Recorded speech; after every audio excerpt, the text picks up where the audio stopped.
So now Karen, Sticky. Okay, we're actually here, we're actually on. we're on now. Hello, everybody. Hello, everybody. This always feels like that's key. The star is born. Anybody out there can hear. Hello, everybody. How's your trip, Jack? Everything take it away? No, you're just Sarah today. A little better today. So Gets a little better. we figured no one would get it. I know that it's. Standing a little bit taller there, Gary. I feel, do I look so? Yes. I think because the knee was sagging and so bad. I think so. That does it. But you get so used to having a broken leg that when it's time to fly, you feel weird. It's not enough. No, I think. Busy. But otherwise, better than the alternative. Mr. Mania, right? I'm back. He's on the team. What are you doing? Looks Better today. Yeah, you look. All right. Yes, yeah, it's not on the agenda. That's, but we were gonna do that too, right? Special town board. We delivered. I put on me.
America and to the republic for which it stands, one nation, under God, indivisible, with liberty and justice for all. Ange, we all set? You're all set. Okay. All right. Start right at the top. Ange, want to take the roll Supervisor Michaelenko, here? Counselors Ricktashel, Here, Dueling, Here. Factor, Here, Fiorenza, Yes, ma'am. Mannion, Here. and Hood is absent. Okay, Max, schedule a public hearing for the local mixed use MUV 4. yes, so we worked. Through, I worked with the planning board, with Jamie Sutton, Matt Natoli. We came up with a good version of the mixed use village zone 4, which is for large projects over 25 acres, which can actually be anywhere throughout the town. But that to the initial concern that respects the underlying zoning, while also expanding uses to commercial and residential uses, which is the idea behind a mixed use village. So correct. I think it gets the concerns. It also will have any mixed use development that would like to include either an adult use or a cannabis dispensary or lounge, still has to follow the zoning ordinances passed for those specific Right, uses. the setbacks. Yeah. Yes, Beautiful. and all that. So I think it's a very good version. We got a letter back from SACPA yesterday saying that the changes that we made from the version that they saw they did not consider as a significant change. So their initial approval already is ready to go. So it's just waiting on us to pass the law, which I believe Angela's already started working on the notices for this. So we have just enough time. We set it today for October 2nd. Yeah, at 6:05 will be just in time for this to be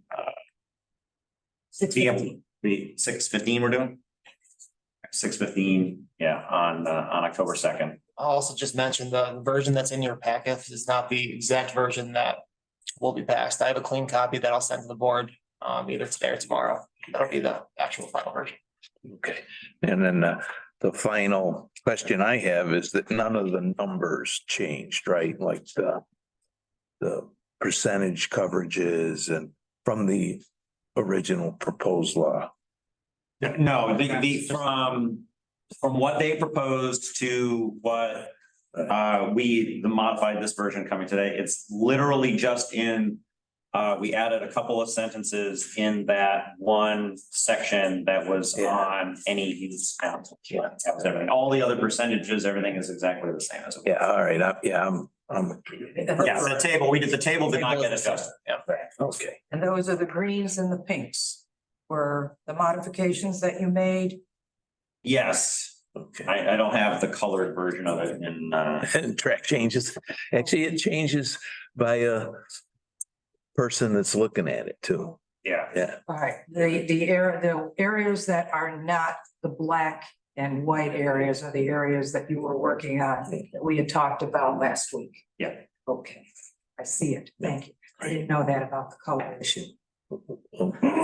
it's a little nuance of word, the Yes. program, but you Okay, know, when you look at a track changes version, your color is usually unique to you. okay. Well, that would be me, pink and green, so thank you. Okay, I'll entertain a motion from Max, a second from Karen. Any further discussion?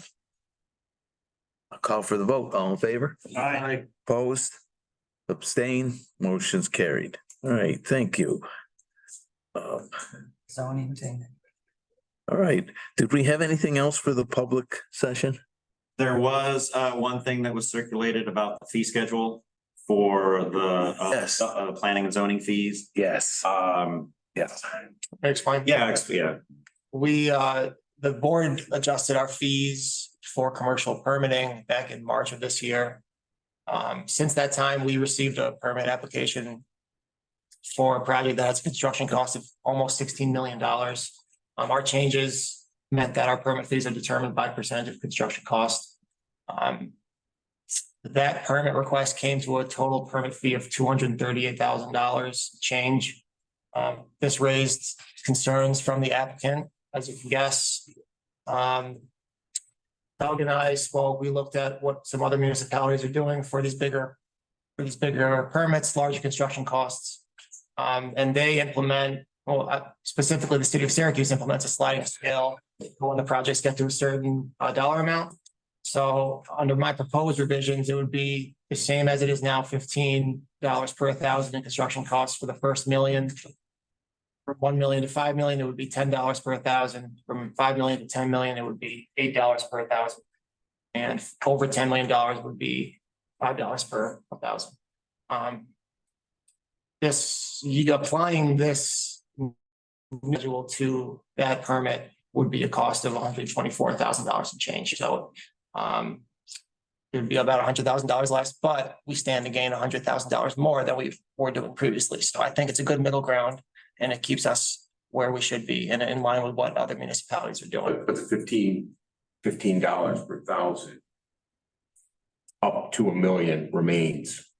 And then anything beyond that, right? Yeah. Is the sliding Yeah, scale. it steps, It it works like a steps. tax schedule, once you get to Yeah. a certain point, you get a different tax rate. Yeah, so of the $16 million project, 1 million of it is being charged 15, Correct. then, and it steps up like that. And I am in total agreement with this. One is that it softens the blow at this point for the large projects. So I'm in line with that, but one of the things that I really am pleased with is the fact that we did adjust the fees. Because this business activity, if you look at really what's happened over the last 30, 40 years, is the cost of business in the commercial and industrial districts has shifted to the homeowners. But our business community is largely supported by property taxes that are coming out of residential neighborhoods. And this increase in taxes or increase in fees, in my mind, shifts the development costs back to the developers.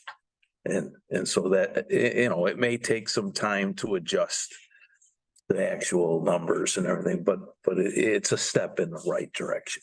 I did reach out to that applicant and discussed this new schedule and what what their fee should be, and they were in agreement with that, and they've already paid that up front. So that when the board hopefully makes a change today, then they can continue and we're all set. Right. Thank you. You anticipated my schedule regarding this individual applicant, so thank you. Yeah. Cryomet. I think, so I remember Doug and I, when we were first talking about the adjustment to the fee schedule, Doug had brought up the idea of a break on it. And we hadn't included it in part because the thought was that a very expensive project would be also a very large project, which would cost the department quite a bit of money to work on. This, and whether it's inflation or the specific nature of this project, this isn't an extremely large project, but comes with a high price tag. Yeah. And so it really was out of whack for that. But I think even with this this break that we're putting in here, it still is very competitive. We end up with a large project that has a lot of nuance and you have to put a lot of work into from the town perspective. It'll still cover it. Right, well, that's the implicit comment that I made is the homeowners have been subsidizing that activity. Our professional and labor costs associated with large projects have not been covered by the projects. The engineering and the consulting fees and the planning board and the office time for planning and zoning has been covered by residential taxes, and it's this fee structure that we put in place helps shift some of those costs back to the actual development. So per our code, if the board is only amending the figures in the schedule, they can do that by resolution and doesn't have to go through the full local law process. So I have sent a draft resolution to the board to consider. That's today. I don't see any, I've looked at it, I thought the numbers were good. Any reason to hold off on? Then I'll entertain a resolution from Max and a second from Joe. Call for the vote, all in favor? Opposed? Abstain? Motion's carried. Great. I have my issue. but- Yeah, we'll go into executive because that's kind of a personnel issue and then we'll come out. Okay, any other announcements? Marco, you had sent in the step increase for one of your guys. You want to do that today or? But do we usually talk about it? Yeah, the personnel issue, we'll talk about the guy and we'll come up. Yeah, we've got a number of personnel and contract issues in executive session. So, back it again. With that, I'll entertain a motion to go into executive session from Joe, a second from Karen. Out for the vote, all in favor? Opposed, abstain? Motion's carried. Okay, We have to turn the machine off. yeah.